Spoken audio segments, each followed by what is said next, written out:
பிறவி முடியுமே மீண்டும் வந்து சேர்ந்தால் மறுபிறவி தொடருமே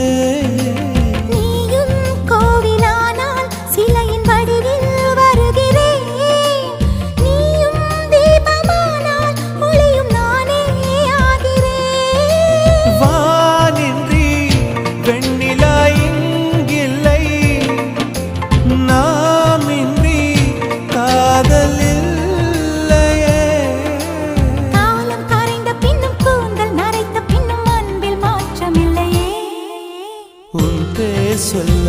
ஆசைதான் உள்ளம் முருக ஆசைதான் உயிரில் கரிய ஆசைதான் ஆசை